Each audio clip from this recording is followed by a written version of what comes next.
Hujan turun deras sore itu, membasahi kaca jendela rumah yang besar tapi sunyi. Anggia duduk sendirian di ruang tengah, memeluk bantal kecil sambil menatap kosong ke arah pintu yang tak pernah dibuka dari luar sejak pagi. Usia kandungannya sudah masuk bulan ketiga, tapi tak ada tangan hangat yang mengusap perutnya, tak ada suara suami yang bertanya, "Kamu lelah nggak hari ini?" Semua terasa hampa, seperti suara hujan yang jatuh tapi tak pernah disambut. Raka, suaminya, adalah lelaki ambisius. Sejak awal menikah, Anggia tahu hidup mereka tak akan sama seperti pasangan biasa. Tapi ia tak menyangka, kehamilan yang seharusnya menjadi masa paling dekat antara suami istri justru menjadi masa paling sepi dalam hidupnya. Raka selalu sibuk meeting, proyek luar kota, rapat mendadak. Ia selalu punya alasan logis untuk absen, dan Anggia selalu pura-pura mengerti. Pernah suatu malam, Anggia mengalami kram perut hebat. Ia panik, hampir pingsan, dan menghubungi Raka berulang kali. Saat akhirnya Raka menjawab, suaranya terdengar kesal, "Sayang, aku lagi di tengah presentasi besar. Bisa nanti aja." Anggia terdiam, bukan karena sakit, tapi karena hatinya lebih perih daripada perutnya. Ia mulai berbicara pada bayinya dalam perut. "Nak, kita cuma berdua ya sekarang. Tapi mama janji jaga kamu baik-baik." Tangisnya pecah malam itu.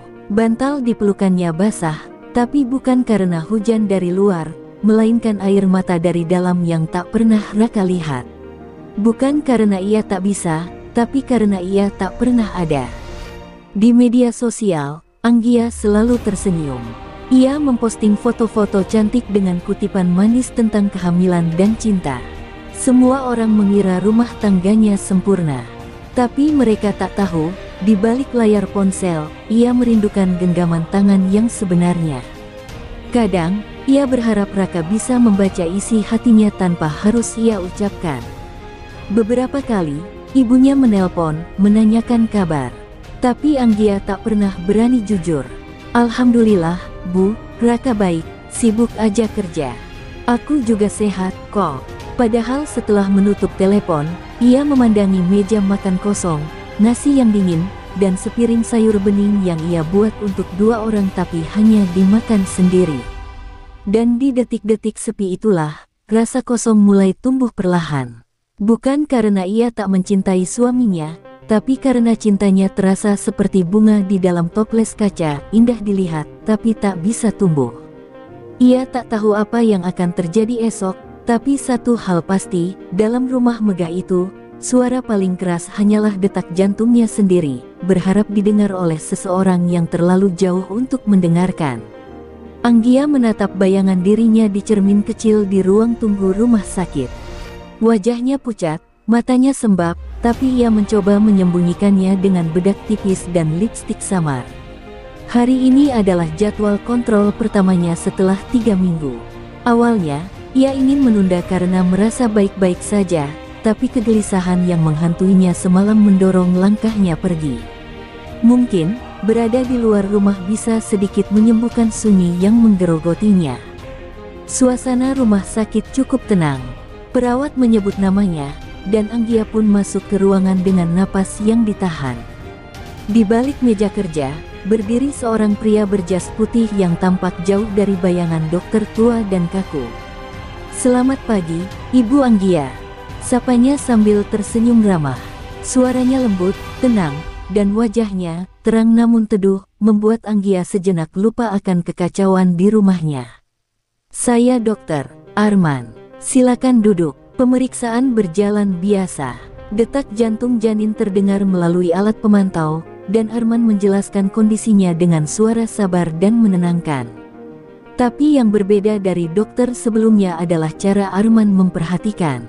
Bukan hanya pada hasil USG, tapi juga pada ekspresi Anggia, pada matanya yang berkabut, pada tangannya yang gemetar saat mengancingkan baju. "Ibu terlihat sangat letih. Apakah ada yang ingin diceritakan?" tanyanya, lembut, seolah benar-benar peduli. Anggia tak menjawab, bibirnya bergetar.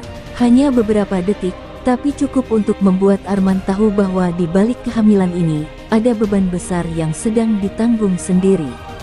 Kalau ibu merasa butuh teman bicara, saya bersedia mendengarkan. Kehamilan bukan hanya fisik, tapi juga mental, lanjutnya. Kalimat itu terasa seperti pelukan di musim dingin. Bukan karena kata-katanya puitis, tapi karena sudah lama sekali tak ada yang bertanya, apa kabar hatimu? Sebelum Anggia pulang, Dokter Arman menuliskan nomornya di secarik kertas. Ini nomor pribadi saya. Kalau ada yang mendadak, atau kalau sekadar butuh bertanya soal kehamilan, silakan, katanya. Anggia ragu, tapi mengangguk. Ia tahu, ini mungkin hanya gestur profesional. Tapi baginya, secarik kertas itu terasa lebih hangat daripada pesan-pesan kosong suaminya dari luar kota yang hanya berisi, jaga kesehatan, ya. Malamnya, Anggia terbaring sambil menggenggam kertas kecil itu. Ia tak menyimpan nomor itu di ponselnya, belum. Tapi hanya dengan membaca kembali tulisan tangan Arman, ia merasa ditemani. Perasaan itu membingungkan, nyaman, namun bersalah. Ia bukan wanita yang mudah jatuh hati. Tapi ternyata, tidak harus jatuh cinta untuk merasa hidup kembali. Cukup merasa dilihat, cukup merasa dihargai sebagai manusia.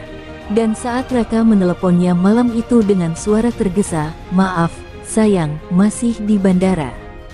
Belum sempat makan tadi, Anggia hanya menjawab lirih, iya, nggak apa-apa. Aku udah pulang dari periksa tadi.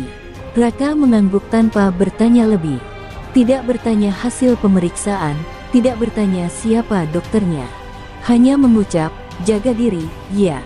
Lalu telepon terputus. Anggia menatap layar kosong dan menarik napas panjang.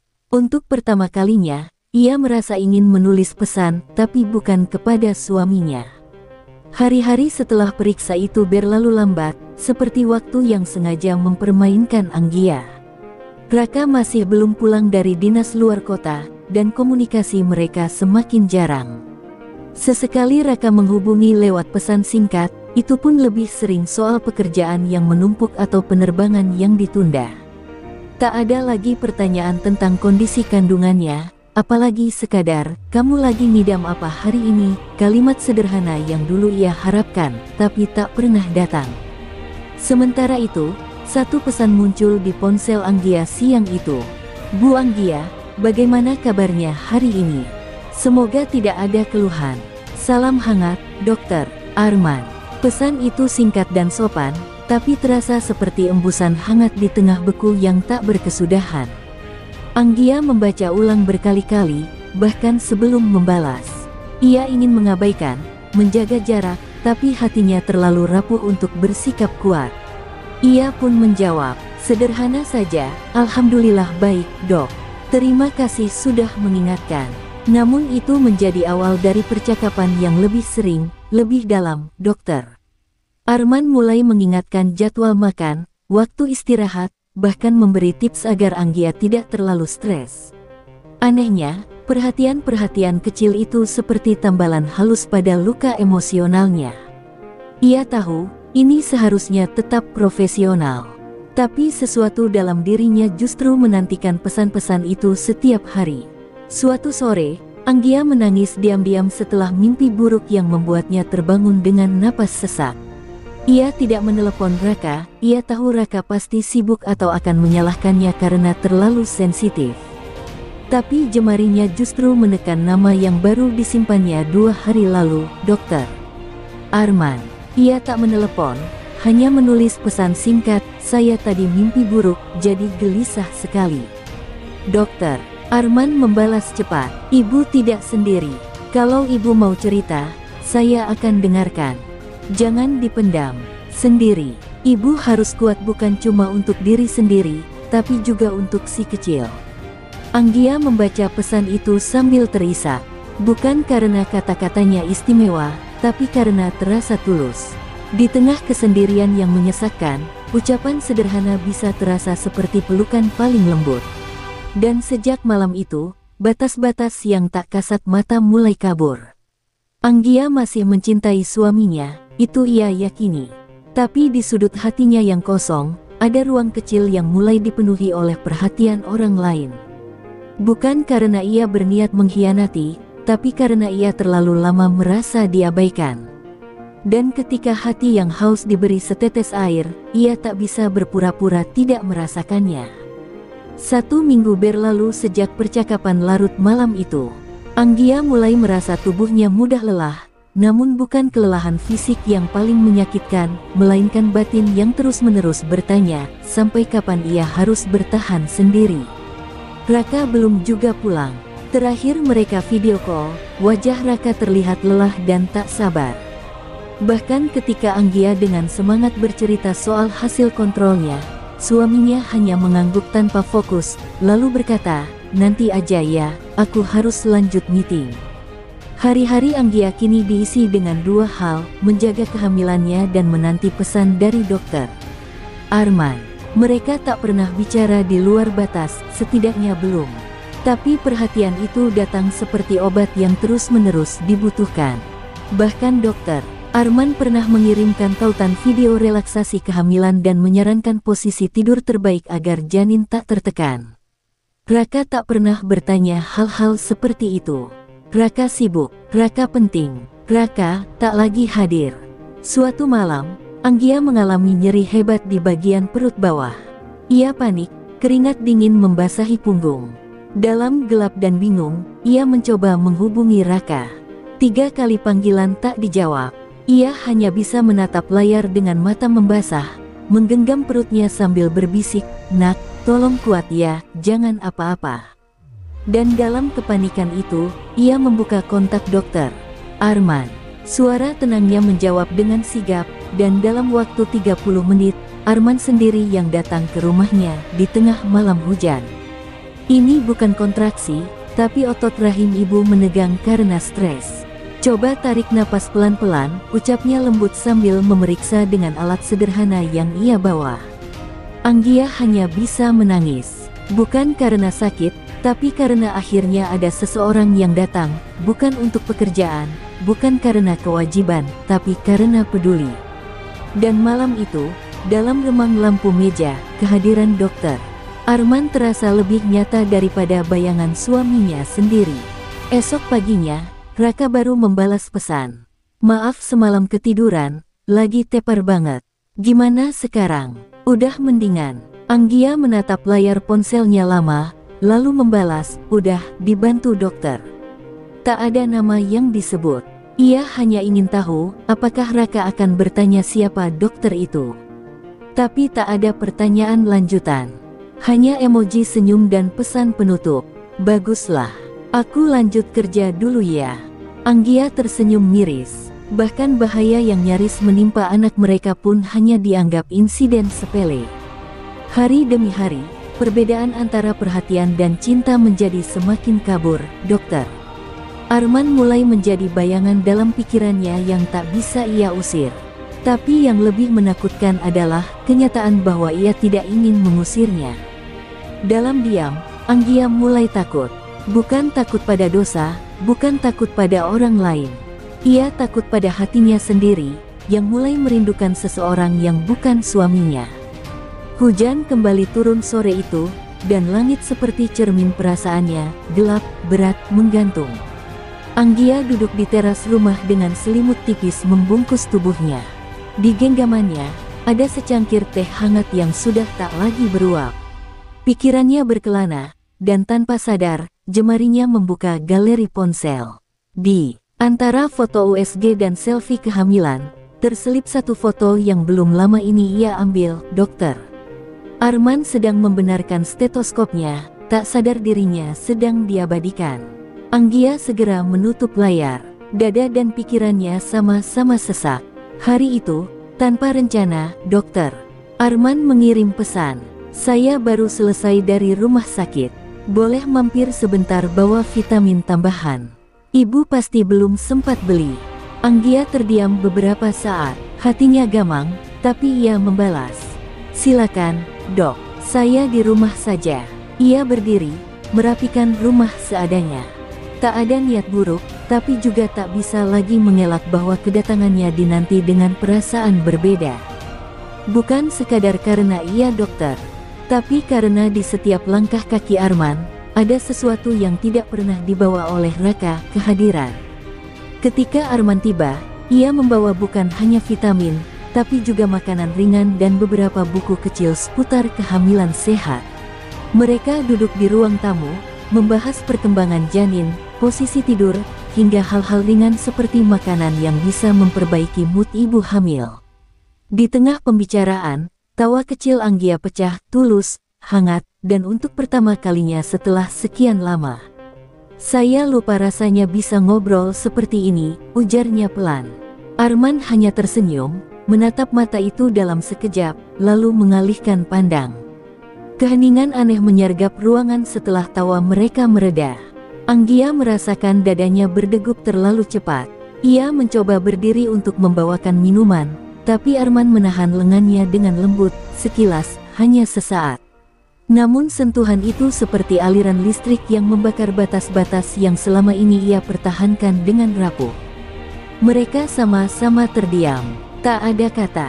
Tapi suasana berubah, lebih sunyi dari biasanya, lebih jujur daripada yang mereka kira.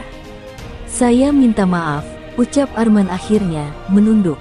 "Saya seharusnya tidak datang sesering ini. Tapi saya khawatir." Anggia menggigit bibirnya, menahan air mata. Ia ingin berteriak, "Saya pun butuh seseorang." Tapi yang keluar hanyalah desahan lirih, "Saya juga minta maaf. Saya terlalu lemah, terlalu butuh diperhatikan." Dalam ruang tamu itu, tak ada pelukan, tak ada kecupan.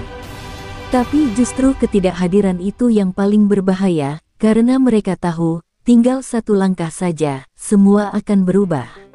Saat Arman pamit, langkah kakinya lambat. Anggia hanya menatap punggung itu dari balik pintu. Setelah suara mobil menjauh, ia kembali ke kursi dan memegangi perutnya. "Maaf, Nak, Mama bingung," bisiknya lirih. Ia sadar, yang sedang retak bukan hanya pernikahannya, tapi juga dirinya sendiri. Dan sekali retak, hati jarang bisa kembali utuh seperti semula. Malam itu, tidur Anggia tak benar-benar memejamkan hati. Ia berbaring dengan mata terbuka, menatap langit-langit kamar yang kosong, seolah mencari jawaban dari keretakan yang ia rasakan sendiri. Udara terasa pengap, dan meski tubuhnya lelah, pikirannya tetap terjaga. Bayangan sentuhan singkat Arman siang tadi terus mengusik, membayang di antara rasa bersalah dan kelegaan yang aneh. Ia merasa menjadi perempuan yang jahat, tapi juga merasa seperti manusia yang akhirnya diingat sebagai seseorang, bukan hanya istrinya siapa. Keesokan harinya, Raka akhirnya pulang. Anggia menyambutnya dengan senyum hambar dan pelukan yang dingin. Raka mencium keningnya sekilas, lalu langsung menaruh koper dan menyalakan laptop. "Aku harus revisi laporan dulu, sayang. Maaf, belum bisa istirahat." Tak ada pelukan panjang, tak ada pertanyaan tentang kehamilan, apalagi cerita soal mimpi buruk atau nyeri malam itu.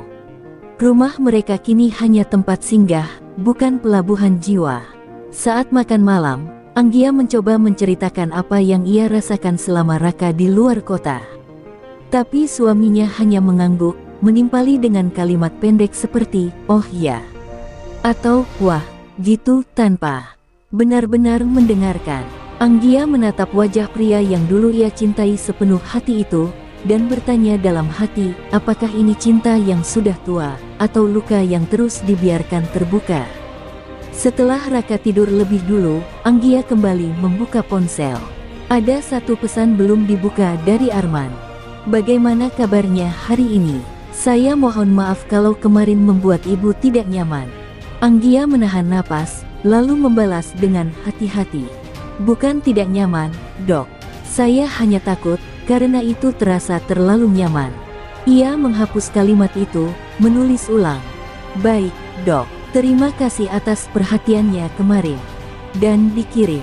Tapi hatinya tetap terasa seperti menggenggam bara, hangat, menyakitkan, dan tak bisa dilepaskan. Hari-hari setelah itu dipenuhi dengan bayang-bayang. Bukan hanya bayangan Arman, tapi juga bayangan dirinya sendiri, versi dirinya yang dulu kuat, yang dulu tak pernah berharap selain pada suami. Kini ia tak mengenali bayangan itu lagi. Ia sering termenung di cermin, menatap matanya yang tampak asing. "Apa yang sebenarnya sedang aku cari?" bisiknya pelan, sambil membelai perutnya yang mulai membesar. Di sanalah ada satu-satunya kepastian yang masih ia genggam, kehidupan kecil yang ia bawa sendiri, cintai sendiri, dan mungkin lahir di dunia yang tak lagi utuh. Puncaknya datang ketika Raka melihat secarik kertas terselip di meja, tulisan tangan Arman, nomor pribadi yang dulu diberikan. "Ini siapa?" tanyanya datar. Anggia terdiam, napasnya tercekat. Dalam detik itu, seluruh dunia seperti berhenti. Ia bisa memilih banyak jalan, bohong, menghindar, atau jujur. Tapi ia hanya menjawab lirih. "Itu dokter kandunganku. Dia pernah datang saat kamu tidak bisa dihubungi." Raka menatapnya lama, tak berkata apa-apa, hanya diam. Dan dalam diam itu, Anggia tahu, sesuatu sedang retak lebih dalam dari sebelumnya. Sejak malam itu, suasana di rumah menjadi asing dan dingin. Raka tak pernah lagi membahas secarik kertas itu, namun keheningan mereka berbicara lebih nyaring dari pertengkaran. Anggia tahu, bukan hanya kepercayaan yang mulai hilang, tapi juga rasa saling memiliki. Raka seperti hidup di dunia lain, hanya menyisakan tubuhnya di rumah, sementara jiwanya entah di mana.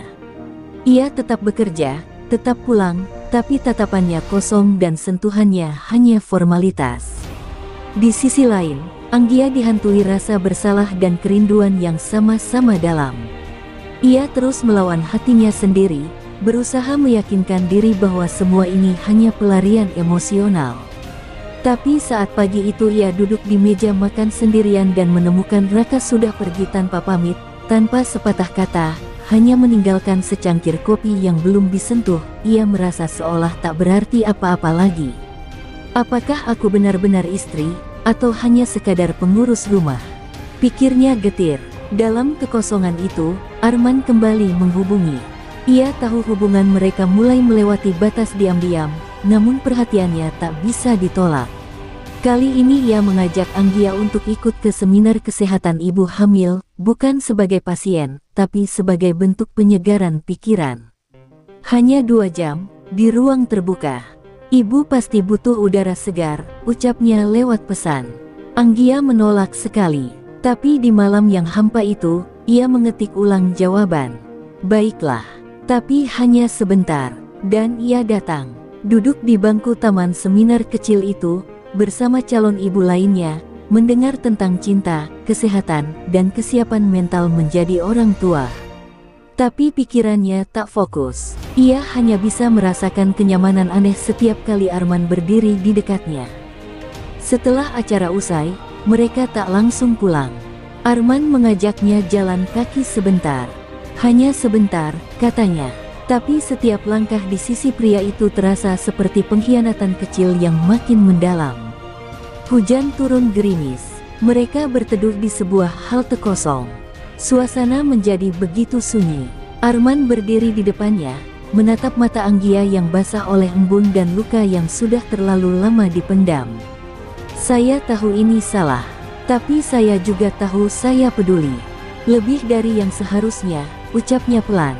Anggia menunduk, tubuhnya gemetar, bukan karena dingin, tapi karena takut.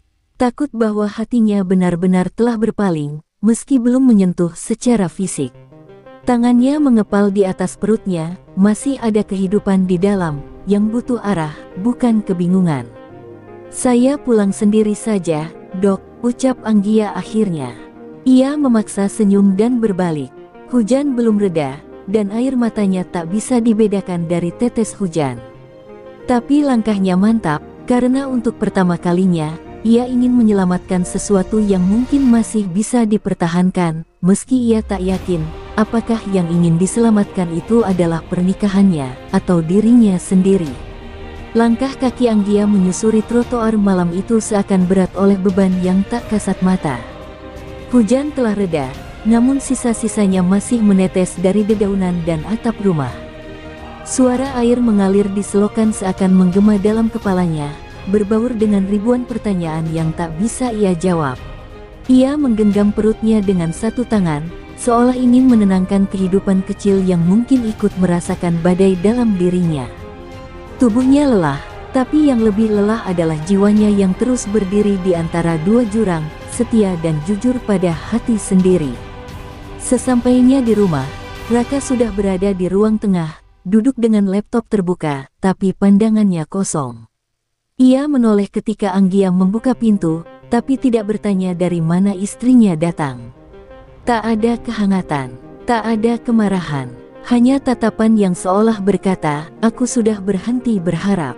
Anggia berdiri di ambang pintu, menatap suaminya dalam diam. Ia menunggu, apakah kali ini Raka akan bicara, akan bertanya, akan menggenggam tangannya dan memintanya kembali. Tapi Raka hanya berkata lirih, "Tadi mama telepon, katanya kamu gak pernah cerita apa-apa tentang kehamilan." Anggia menggigit bibirnya. Ia tak ingin menjawab dengan marah, tapi juga tak sanggup berpura-pura lagi. "Karena kamu pun tak pernah bertanya, Kak," ucapnya pelan.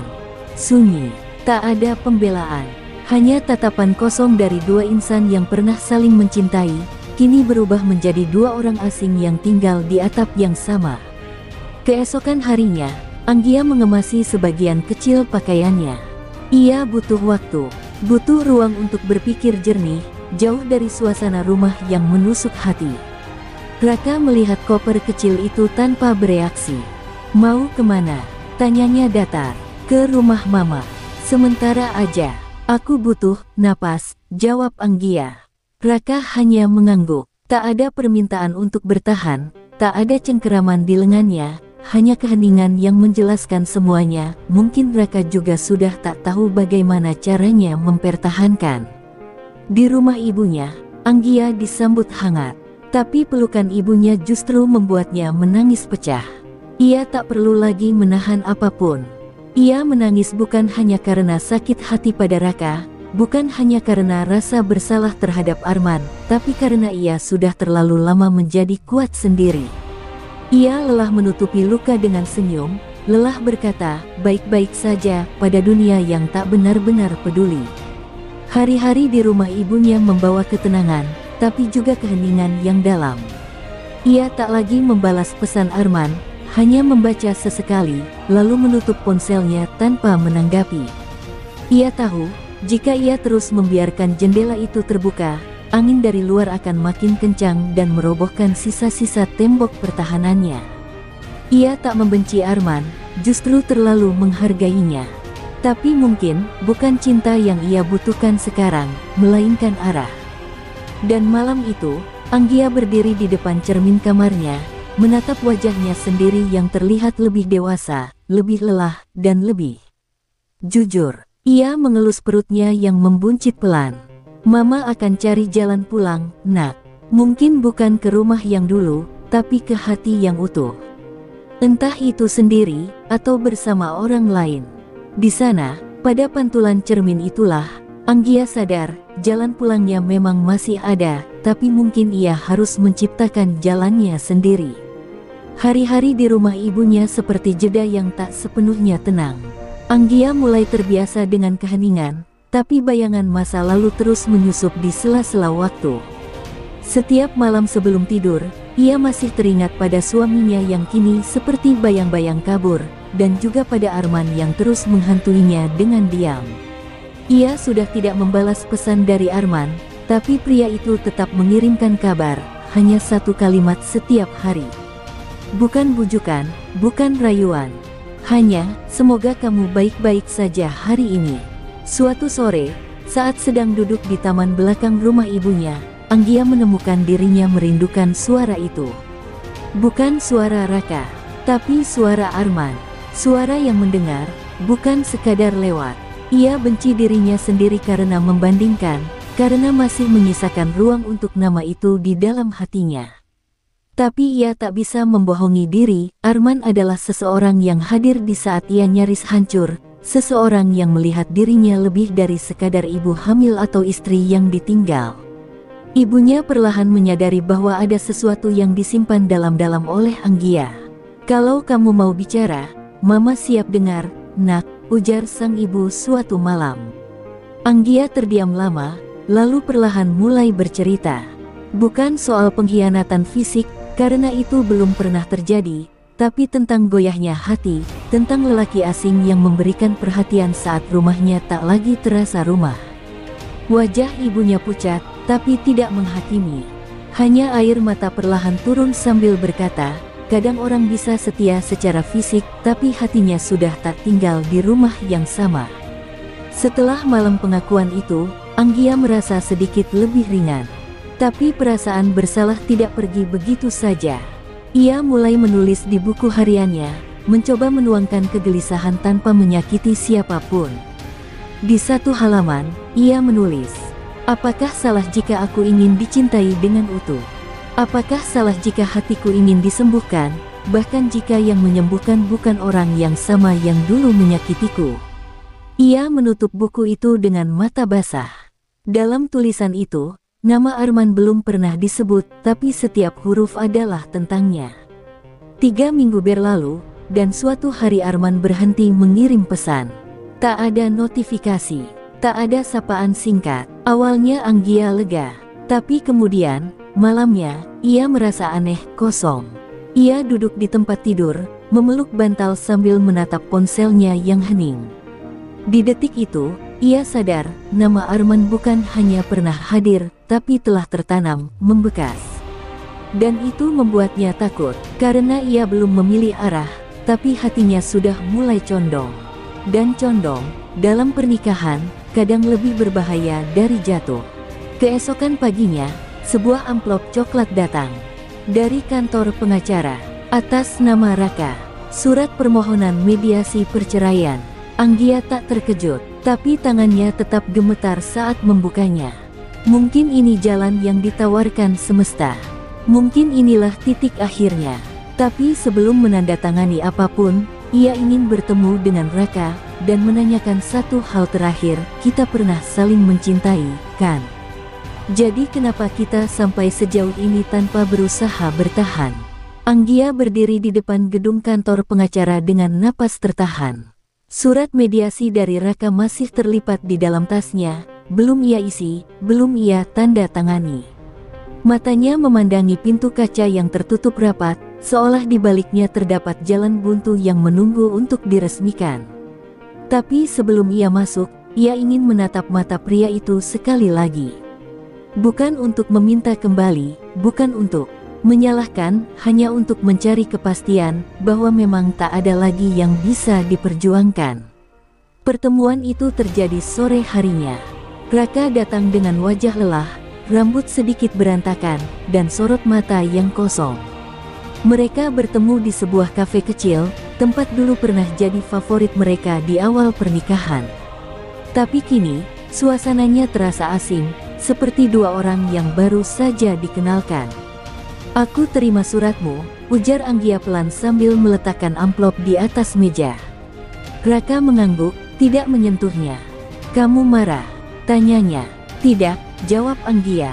"Aku cuma ingin tahu, apa kamu pernah benar-benar mencoba memperbaiki ini?" Raka diam lama sebelum menjawab, "Kupikir, aku sedang bekerja keras untuk kita. Tapi mungkin aku lupa, bahwa kamu butuh aku, bukan cuma uangku." Kata-kata itu menusuk, terlambat, tapi jujur. Air mata Anggia menggenang, tapi ia tahan. "Aku juga salah," katanya. "Aku membiarkan diriku hanyut, dan mencari pelampiasan perhatian dari orang lain." Raka terhenyak. Baru kali itu Anggia mengaku jujur. Tapi tidak ada ledakan kemarahan. Hanya sehelai helaan napas panjang. "Aku tahu, sejak awal," bisiknya. "Aku cuma gak mau dengar dari mulutmu langsung." Keheningan melanda mereka. Waktu seakan berhenti. Sampai akhirnya Raka menatap Anggia dan berkata, "Kita udah terlalu jauh, ya?" Anggia tak menjawab. Ia hanya mengangguk pelan, seperti seseorang yang akhirnya menerima bahwa luka mereka tak bisa dijahit lagi. Mereka berbicara beberapa menit lagi tentang anak yang akan lahir, tentang pengasuhan, tentang bagaimana mereka akan tetap menjadi orang tua meski tak lagi menjadi pasangan. Beberapa hari setelahnya, Anggia menandatangani surat itu. Dengan hati bergetar, tapi yakin. Ia memilih bukan karena Arman. Ia memilih karena ia tahu, mempertahankan sesuatu yang retak hanya akan menyayat lebih dalam. Ia pulang ke rumah ibunya malam itu dengan langkah yang lebih ringan. Bukan tanpa luka, tapi dengan keberanian untuk menyembuhkan. Waktu berlalu, Arman sempat kembali menghubunginya dengan nada sopan dan penuh hati-hati. Tapi Anggia belum menjawab, bukan karena ia tak ingin, tapi karena ia tahu, jika suatu hari ia membuka hati kembali, ia ingin melangkah tanpa bayang-bayang luka lama. Ia ingin memilih, bukan karena pelarian, tapi karena cinta yang memang layak diperjuangkan dari awal. Dan di akhir segalanya, Anggia berdiri di depan jendela kamarnya, mengelus perutnya yang semakin besar, sambil berbisik, "Mama gagal mempertahankan satu cinta, nak. Tapi Mama janji, cinta Mama untukmu tak akan pernah goyah. Dimanapun jalan ini berakhir, Mama akan tetap melangkah. Demi kamu, demi diri Mama sendiri."